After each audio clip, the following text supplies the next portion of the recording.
So we just wrapped up day one of Carrot Camp, spring 2018. I'm in my truck right now. A little after 9 o'clock p.m. Everyone has kind of dispersed from the office.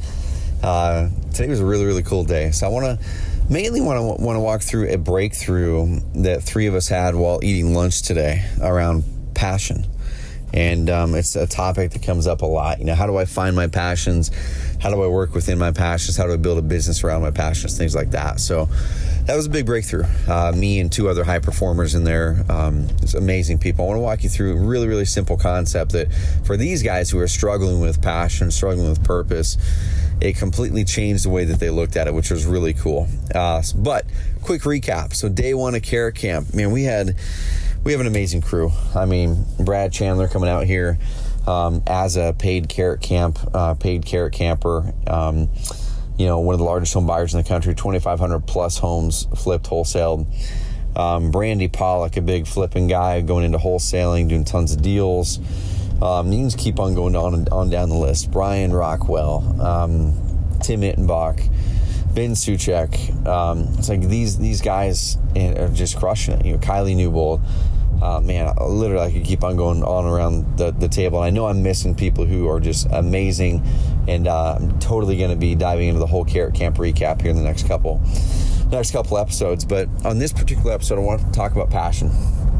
It's a topic that's came up before in the CarrotCast, and it's a topic that I think all of us are interested in, because we want to make sure that we're doing work that's not only interesting, that not only makes us money and provides for our families, but also something that we truly, in our core, feel passion for. You know, where you get up to work, you get up in the morning for work, and you have that fire in your belly. You're excited that the work that you're doing means something, that it matters, that when you pass your income goals, you know, you don't really care as much because you're still crazy excited about your business because of that passion word. Okay, so the conversation we were having is myself, Kylie, and Dustin, a big investor. They do lots of deals out of the Utah market. I mean, they're big investors. You know, multiple seven-figure a year wholesaling business. Okay, so we were talking about it, and he was mentioning something about hobbies and passions, and it's really easy as entrepreneurs, as high performers, that we almost forget how to have fun sometimes, right? Because fun is business for us, but then also business can be something that drains us or consumes all of our time if we let it. And so we were talking about, you know, how do you regain that fun? How do you make sure that you're working that in there? And also he was mentioning certain things around passion.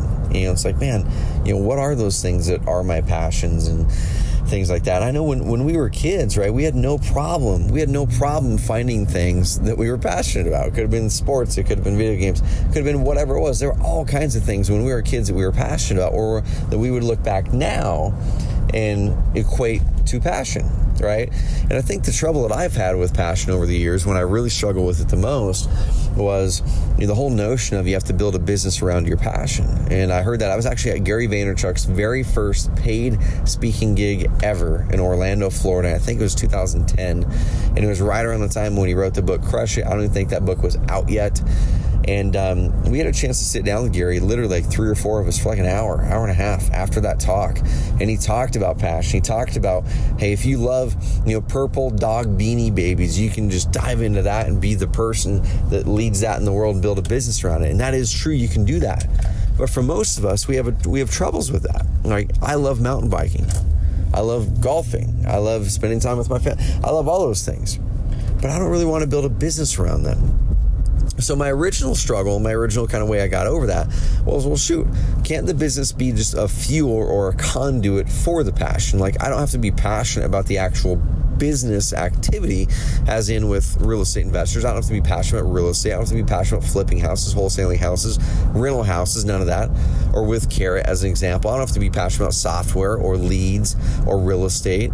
Okay, those are all vehicles for creating the business, or vehicles for connecting and providing value to people. But can't you use that business, whatever it is, to then fuel your passion. And that's kind of what we did with Carrot, and that's why I'm still insanely pumped about what we're doing here, is because the business is set up in a way with certain non-negotiables. Go back and listen to that episode of the CarrotCast where I talk about my non-negotiables. Look it up in the archive or go to iTunes and find the 5 non-negotiables episode. And we can still run this business on these non-negotiables. It's insanely fun, it's insanely profitable, it's mission-based, it's all that. All right, but here's the thing that we talked about at the table. Is as we were talking about passion and how do you find it again and what does it mean, I'd said something that I'd never said before, but it really struck a chord with these guys. I said, you were really thinking about it years ago when I would think about passion. It never really was an activity. And I think a lot of the times we look at passion as an activity. Hey, I love and I'm passionate about fantasy sports. It's not me, but I've got some friends who are. Or I'm passionate about mountain bike riding, or I'm passionate about this or that. I don't think that's what we're passionate about. Like when I was younger, I absolutely loved baseball, and I think you could have said at that time that it was a passion. But looking back now, it wasn't, because if it was such a passion, why am I not still doing it today? As soon as I left baseball in college, it wasn't baseball that I was passionate about. It was about the feeling that I get, the state of being when I am on the baseball field, the smell, the sights, the sounds, the feeling that I get, the camaraderie. That's what I was passionate about. Okay, so you look at golf, you look at mountain bike riding. I'm actually kind of miserable when I'm on the trail mountain bike riding. Okay, it's not something I'm passionate about. I am passionate about the feeling I get, the state of being I get, the life-giving feeling I get when I am on the mountain bike trail. I love and I am passionate about the fellowship that I have with my friends when I'm on the trail. Okay, that's what I'm passionate about. So if you're struggling for finding your passions, if you're looking for ways to grow a business or grow your life based on passions, stop looking for an activity and start looking for the state of being. What is the state of being that you absolutely love being in? I'm getting out of my truck right now. What's the state of being that you absolutely love being in when you are feeling what you might consider passion? Okay, now write those down and find those things within your business. Find those types of things in your business right now that you can still light up and have that state of being, have that feeling in whatever you do. It doesn't have to be in activity. Find the activities that give you that state of being and work them into your business, all right?